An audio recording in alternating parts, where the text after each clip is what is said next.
2020 मध्ये महाराष्ट्र आल्यानंतर मला एक विषय कळालाय की महाराष्ट्रामध्ये जे कोणी पारंपरिक वैद्य आणि पारंपरिक कलाकार आहेत त्यांचं प्रमाण खूप कमी होतं. आम्ही सर्वजण छत्रपती शिवाजी महाराजाचा वारस आहे. आम्ही सर्वजण डॉक्टर बाबासाहेब आंबेडकरांचा वारस आहे. बरोबर आहे. त्याच व्हॉल्यूम मध्ये ठेवून तुम्ही सर्वांनी साजरा करावे. आणि हा दोन विषय मी विशेषतः तुम्हाला सांगायचे की हे माझा पहिला जयंती आहे. बरोबर आहे. सोलापूरमध्ये रुजू झाल्यानंतर हा माझा पहिला डॉक्टर बाबासाहेब आंबेडकर साहेबांचा जयंती आहे. आम्ही मिळून सगळ्यांनी शांत पद्धतीने चांगल्या पद्धतीने नाचून चांगल्या पद्धतीने साजरा करूया.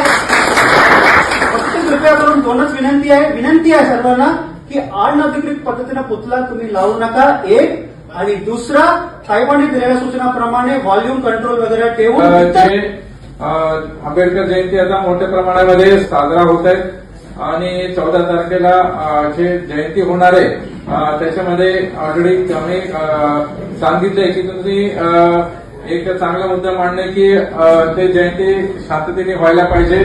त्यासाठीच तुम्ही प्रशासनाला सहकार्य करायचं आहे.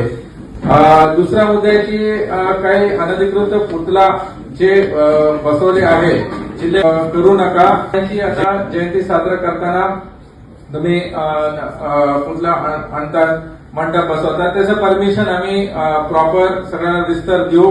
आम्ही ह्याच्यासाठी पूर्ण पोलीस प्रशासन सज्ज आहे. कोणालाही पारंपरिक रूट असतात ते रूट अनुसार तुम्ही करा. कोण थांबायला पाहिजे, सीसीटीव्ही काय लावायला पाहिजे, विटंबना नाही व्हायला पाहिजे. बेस एक टॉप मला ते 70 डेसिबलचा आतमध्ये असायला पाहिजे.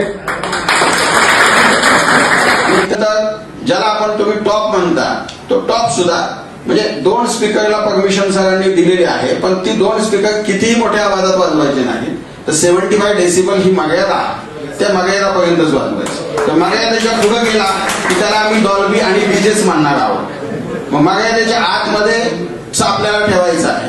मर्यादेचं उल्लंघन होईल तर आमच्याकडे डेसिबल मीटर आहे, ध्वनी मापक यंत्र आहे, त्याच्याप्रमाणे ती कारवाई होणारच आहे. मग आम्ही सर्व त्या मर्यादेचे पालन करणार आहोत.